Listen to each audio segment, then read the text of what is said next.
Alright, so we all know Minecraft has biomes, right?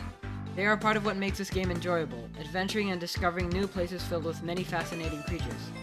However, not all biomes are alike, which leads to some biomes being way more interesting than others. Among the less interesting biomes, one that stands out to me personally is the Arctic biome. As a kid, I've always loved Arctic animals, more specifically penguins. Adding on to that, the Arctic really provides some beautiful scenery in real life, which is why I believe that Minecraft should update the Arctic. In this video, I will explain what things I would love to see in this speculative update, including new mobs, mechanics, and scenery. As stated previously, I love penguins. I don't know, there's just something so funny about seeing them waddling and falling down, which is why the first thing that I would definitely add to the Arctic update is a penguin. Just like in real life, penguins would be passive mobs that eat fish and squid, or in this case, insects. They should also be able to slide on ice and swim, which are things they are sometimes known for doing. They would drop feathers as they are birds, but will also occasionally drop fish too. I didn't really put any other drops, as Minecraft has been super safe not to encourage killing animals, so I figured it would apply here too. For other mob relationships, they will be the prey of polar bears, and will use ice to their advantage to escape. Don't worry, however, as just like in real life, penguins and polar bears will not coexist, and only one species will exist per ice biome. However, this interaction still exists in case anyone wants to trap them together or something. Oh, and for their appearance, I don't really have much of a preference. I think either the adelie or the emperor penguin would fit quite well. The next mob that I would definitely add is a seal. These seals would be neutral, kind of like the leopard seal, which are the main predators to penguins, so that would definitely be an interaction. They would also eat fish and squid, and can be bred with both, as well as occasionally dropping fish. Due to the fact that these are based off of the leopard seals, they will only spawn where penguins are, but the polar bears will still attack them for the same reasons stated before. Finally, they will also attack fish and any type of squid. I don't really know if this counts as a mob, but remember how the cancelled fireflies are just 2 pixels? Well, what about we bring those back? The krill. These mobs are going to be eaten by both the seals and the penguins, and if killed, they drop a new food called the krill. And as for the design, they will basically look like this. So this mob was basically just added so that the title would have a nice and rounded 10 in it, but then I did more research and found out how perfect they are for this pretend update. Meet the jellyfish. This jellyfish will basically be the lion's mane jellyfish, as they are found in cold waters. They will eat the previously mentioned krill and act as how jellyfish do in real life, just float around and be bouncy. Don't get close though, as they will perform a powerful sting upon punching them.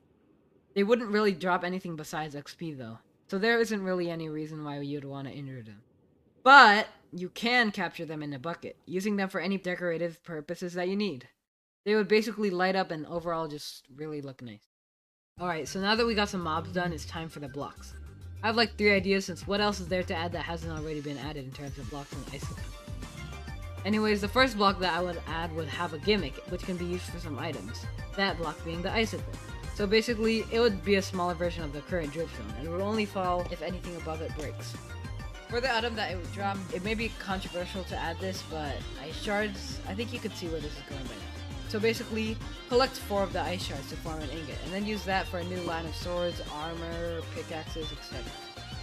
The reason why I made it 4 to form an ingot is because I really don't want this to be too easy, and 4 is a pretty reasonable. This won't be too overpowered. It will have less durability than gold, but be stronger than, well actually, the same amount as iron. The next 2 blocks are basically ice slabs and stairs. No need to go in depth here, just slabs and stairs. Alright, now it's time for the interesting part. So something that I found interesting for a while are ice caves. I mean, they look really cool and are made of ice, so when I thought of this update, ice caves had to be here. Also, Minecraft recently updated caves, so I don't think this would be too much of a stress. Ice caves will basically appear as I have shown here. These caves will also appear smaller under icebergs, and animals can come up underneath them. So you may not think that ice caves are that cool. But now it's time for inside of them.